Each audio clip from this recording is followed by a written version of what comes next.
Bonjour à tous, c'est David Leclerc, votre analyste pour budgetinvestor.be. Voici la mise à jour en vidéo de mon avis concernant les indices et leur évolution juste avant les élections US. Et nous ferons bien sûr une vidéo post-élection. Les élections US je vous rappelle, se feront le 8 novembre, c'est-à-dire mardi.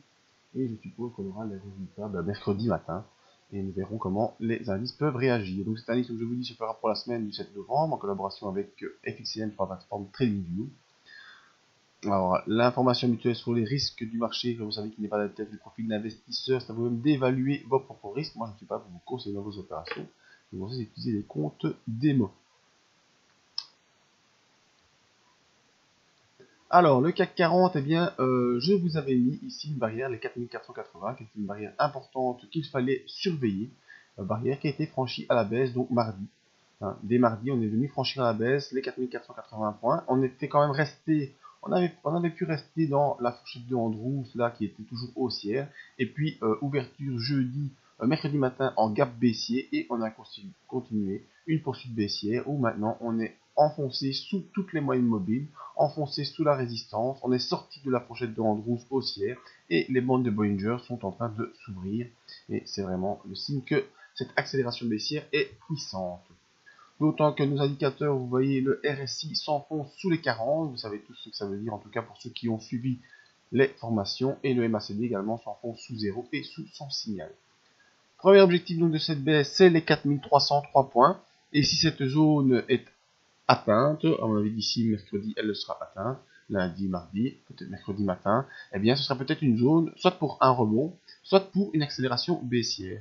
Et je pense que nous savons tous que si c'est M. Trump qui gagne, eh bien en première intention, on aura une accélération baissière en direction des 4182 parce qu'il sera jugé par la suite tout ce qu'il pourra faire, pardon. Mais dans un premier temps, c'est plutôt l'incertitude qui va prédominer et donc on aura plutôt tendance, je ramasse mon bic, tendance à avoir une accélération baissière si on dépasse les 4303 points en direction des 4182. Alors pour ceux qui aiment les fourchettes de Andrews, eh bien, avec cette fourchette-ci n'est plus, elle a été dépassée par le bas, et bien simplement je vais la retirer pour en replacer une nouvelle où j'utilise les points précédents. Voilà, le point B devient le point A, le point C devient le point B, et le nouveau point C créé, c'est le dernier plus haut ici. Et on voit qu'on accélère, et probablement en direction de la médiane, qui se trouve ici. Voilà, ça nous fait pour le 29 novembre, donc dans un mois, ben, si le scénario baissier se met en place, on pourrait rejoindre les 4182 points. Maintenant, peut-être que ça ira plus vite ou moins vite, ça nous verrons en fonction des élections américaines et de ce que ça raconte. Justement, en parlant des élections américaines, et bien sur le S&P 500, la situation était très claire la semaine dernière, je vous l'avais dit.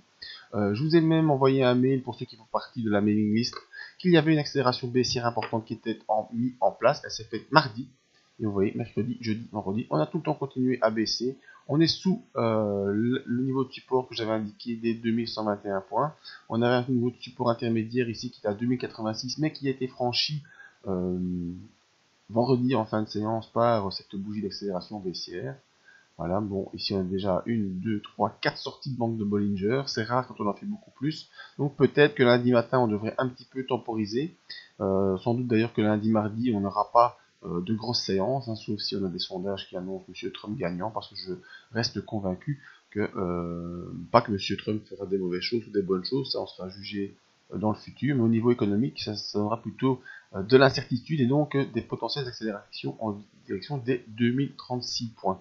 Donc nous verrons mercredi, à mon avis, ce qui va se passer au niveau des indices. Nous verrons déjà peut-être probablement sur les futurs ou sur ce qui va se passer au niveau de l'Asie, hein, mercredi matin.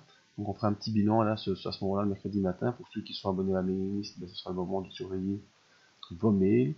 Et je vais essayer également d'ici à mercredi de vous envoyer les potentielles influences qu'auront l'élection de l'un ou de l'autre candidat sur les différents actifs. Donc voilà, concernant le S&P 500, grosse vague baissière qui est en route. Probablement qu'on va avoir une temporisation ici parce que on a déjà fait 3 grosses accélérations baissières.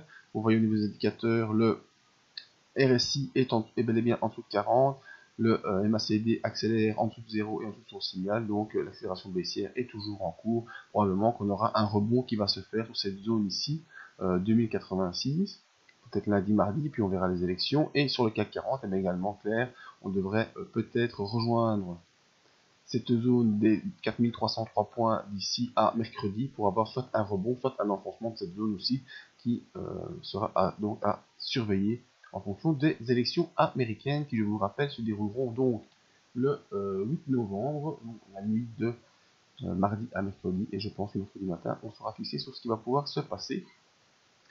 Pour avoir mes avis techniques par rapport à l'événement majeur de ces derniers mois, c'est-à-dire l'élection US, n'oubliez pas de vous inscrire à la mailing list en bas de page du site afin de voir toutes les informations. Et je vais déjà, pour ceux qui sont remplis de cette mailing list, essayer de vous envoyer les différents avis que j'ai pu recueillir sur l'élection de l'un ou de l'autre et quelles influences potentielles ça pourrait avoir sur les marchés. Bon, merci à tous, à tout bientôt pour d'autres vidéos que vous pouvez retrouver ici. Également la zone membre coaching pour la gestion de tout ce qui est action et la gestion privée que je peux vous faire sur les fonds. Et les rendements estimés sont encourageants pour les années suivantes. Merci à tous.